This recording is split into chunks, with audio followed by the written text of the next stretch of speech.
Ito na. Si Kobe. Ayun si Kobe. Ayun si Kobe mga kalapatids. Lalanding na. Nasa lalanding board na. Okay, tulak. Siya si Idol Madla, nakakahanga, may mga hawak, gandang linyada. Ika'y inspirasyon kung bakit hanggang ngayon ako'y palaging kumakarera. Mga kalapatids, may kasunod pang ibon. Uy, buksan mo to. Hindi ko nabuksan. Si Puti, nauna si Puti. First dropper. Time check, 7:18. Nali tayo ng gising. May isa pang umigot eh. Sino nga sa taas yung sino? Nauna pa si Puti eh. Uy, dalawa na ibon sa taas eh. Dalawa na ibon sa taas. Ayun, dumadaan na ibang mga ibon no. Wala pa si Kobe. Checkered na yata yung nasa taas. Nandun na si 03 boy. 03 nandun na rin. Dalawa ipapasok na si Puti. Papasok na si Puti. Si Kobe na lang hinintay natin. Ito na. Si Kobe. Ayun si Kobe. Ayun si Kobe mga kalapatids. Lalanding na. Nasa lalanding board na. Okay, tulak. Kobe! Sige, pasok. Yan na. Okay. Second bird. Dito sa Old Loop. Lumalanding na. Malanding na isa. Record. Taiwan. Wala. Dito mo lang. Baka di sa ating. Silipin na subong. Ngayon nasa taas. Tatlo na kalapati sa taas. Ba't karaming kalapati sa taas? Kadaming kalapati.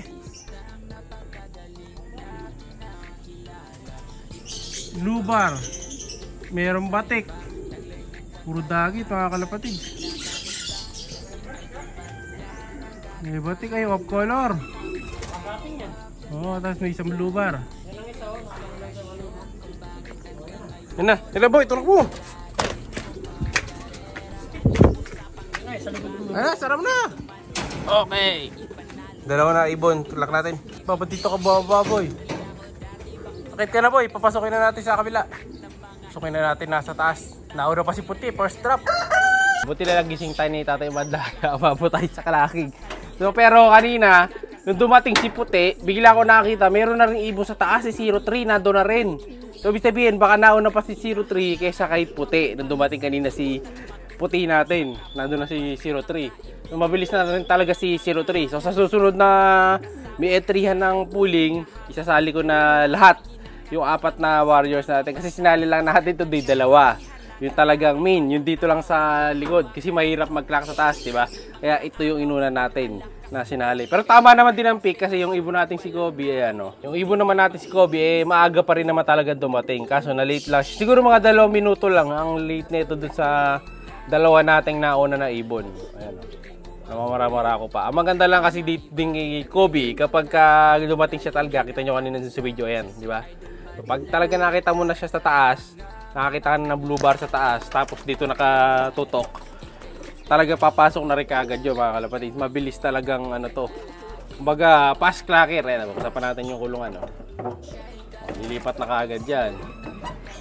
Mabilis talagang i-clock to. Tanggalin ko na yung mga sticker dito o punuin natin ang sticker yan.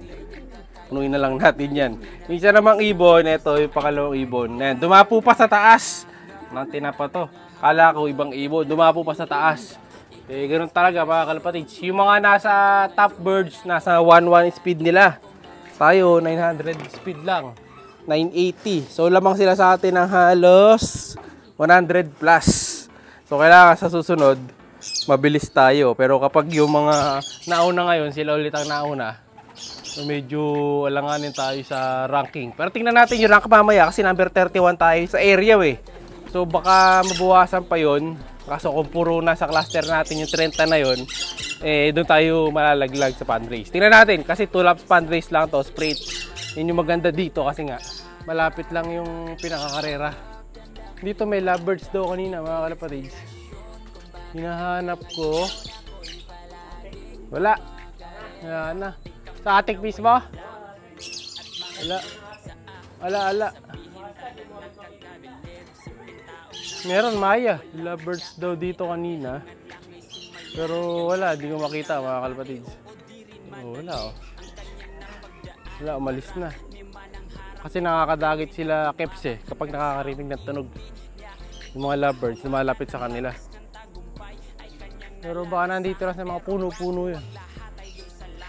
Narinig akong misipol sa malayo Babalik din yun. So eto yung tatlo, di pa pala pumapasok. Ay, pumasok! Buti na lang, di ba? Di natin sinali yung tatlo. Pero maaga yan, ayan yung tatlo. So kompleto na daw kami. Sa taas, check natin yung mga warriors natin.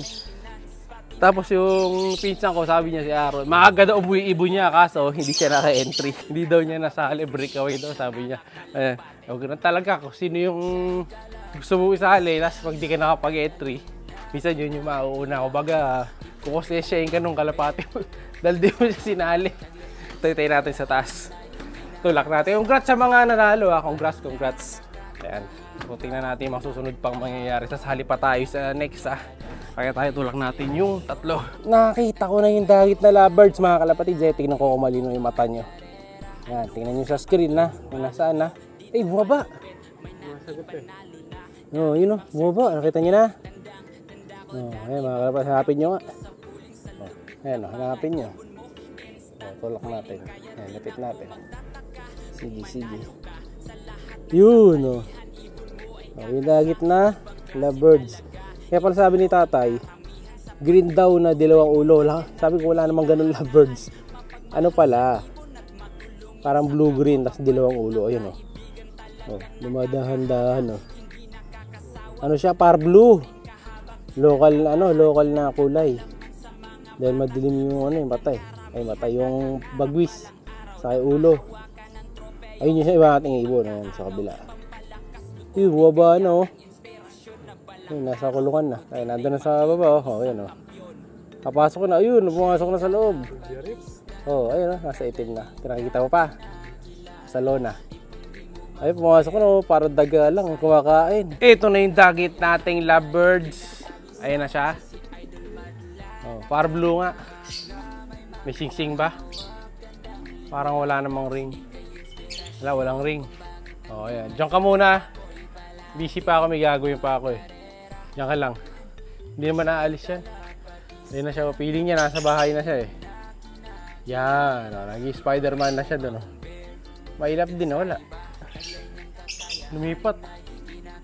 Bahala ka na sa buhay mo dyan. Kung papasok ka o hindi. Siya'y kalapatistang napakagaling na kinakilala.